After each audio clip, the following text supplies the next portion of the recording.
পৌরসভায় অনেক কাজ হচ্ছে, আমরা দেখেছি যে মোটামুটি মশক নিধন কার্যক্রম চালু করেছে। খোলা ড্রেন গুলো যদি একটু বন্ধ করা হয়, ড্রেন গুলো খোলা আছে কিন্তু ঢাকনা বিহীন ড্রেন।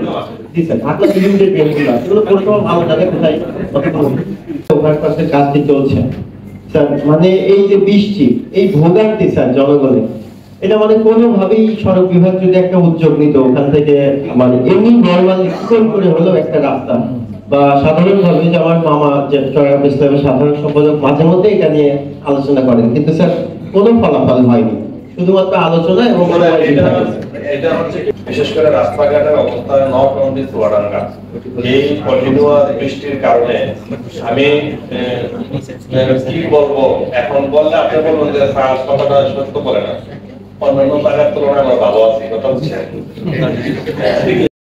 জনস্বাস্থ্য প্রকৌশল দপ্তর নিয়ে একটু বলা ছিল স্যার। আমরা জানি যে গভীর নলকূপের একটা প্রকল্প এই মুহূর্তে চলমান জনস্বাস্থ্য। জি স্যার। স্যার ওখানে আমরা দেখেছিলাম যে পাইপ, যে নলকূপের যে পাইপ বসানো হচ্ছে সেই পাইপগুলোই অনিয়ম করা হয়েছে। যে কোম্পানির আছে সেই কোম্পানির নয়, নকল পাইপ আর কি, এরকম আমরা দেখেছি। এবং জীবননগরের একটি সংবাদও আমাদের দৈনিক সময় সমীকরণে আমরা প্রকাশ করেছি। স্যার এটার বিষয়ে কি অগ্রগতি আছে বা কোনো ব্যবস্থা নেওয়া হয়েছে কিনা?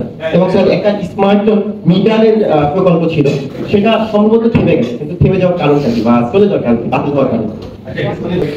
যে ঠিকাদার আছেন আপনি অনেক পলাতক আছেন এবং কাজটিও বর্তমানে বন্ধ আছে আর কি। এটা হচ্ছে মানে আমি যোগদানের আগেই এই কাজগুলো শুরু হয়েছিল, মানে গত সরকারের আমলের কাজ। এবং যেহেতু ঠিকাদার ইয়ে আছে, আমাদের নির্ধারণের সিদ্ধান্ত হয়েছে যে ওই কাজগুলো নতুন করে নতুন ঠিকাদারদের করানোর জন্য নতুন ভাবে এই বছর যে বরাদ্দটা আসলো তার সাথে মার্চ করে দেওয়া। তো এই পরিস্থিতিটা আছে, এটা আমরা এই বছর এখনো বরাদ্দ পাইনি, পাইলে হয়তো ওই কাজগুলো আবার এর সাথে সমন্বয় করে করা হবে। ঠিক আছে। নতুন ভাবে কিছুদিন আগে বেশ ঘটা করে মশক নিধনের একটা সপ্তাহ উদ্বোধন করেছিল। সেটা হলো জেলা প্রশাসক মহোদয়ের বাসভবনের আশেপাশে এবং পুলিশ সুপারের বাসভবনের আশেপাশে।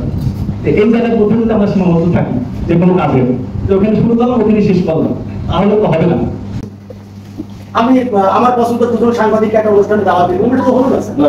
আমাকে প্রতিষ্ঠানে যেতে হবে, আপনি প্রতিষ্ঠানের প্রেসিডেন্ট সেক্রেটারি সর্বপূর্ণ হন, আপনি বলেন যে আমার 5 জন সাংবাদিক মনে পাঠান, তার উপর আমি সেটা পাঠাচ্ছি। আমাদের সব সদস্যদের সবার কাছে জবাব দিতে হবে। সাথে জানাচ্ছি যে আসলে সদরের অ্যানেস্থেসিয়া কনসালটেন্ট আমরা এখনো পাইনি, সে একই কথা। আসলে দুঃখ প্রকাশ করতে হয়, 6 মাস ধরে আমরা আমাদের একই পত্র একই জিনিস আমরা দিচ্ছি, কিন্তু আমরা কাঙ্ক্ষিত ফলাফল আমরা পাইনি। আমি কয়েকটা বিষয়ে আলোচনা করতে যাচ্ছি। চুয়াডাঙ্গার বেশ কিছু রাস্তায় বেশ শীতের সময় কিন্তু ডাকাতির প্রবণতা বেশি হয়, জানেন। তখন আমি বলেছিলাম যে সড়ক বাকি স্বল্পতা। তো এই বিষয়টা থেকে আমি একটু যারা সংশ্লিষ্ট আছেন তাদের একটু সরকারের দৃষ্টি আকর্ষণ করছি, কিভাবে এই অন্তত মেন সড়কগুলোতে সড়ক বাতির ব্যবস্থা করা যায়। এবং অনেক জায়গায় যাত্রী সামি আছে, সেই যাত্রী সামিগুলোতেও কবে কবে লাইট লাগানো হয়েছে তার কোনো হিসাব নেই, একেবারে অন্ধকারাচ্ছন্ন অবস্থা। এবং তাছাড়া এখানে আমি আবারও বলি যে এটা হচ্ছে জেলা পর্যায়ে সর্বোচ্চ একটা ফোরাম, যেখানে আমরা সকল ডিপার্টমেন্ট একসাথে মাসে একবার বসি, সেখানে প্রত্যেক ডিপার্টমেন্টের কার্যক্রমগুলো নিয়ে একটু আলোচনা করি। এবং কোনো ডিপার্টমেন্টে কিন্তু স্বাধীনভাবে কাজ করতে পারে না, তার কাজ করতে গেলে কিন্তু অন্যান্য ডিপার্টমেন্টের সহযোগিতা লাগে।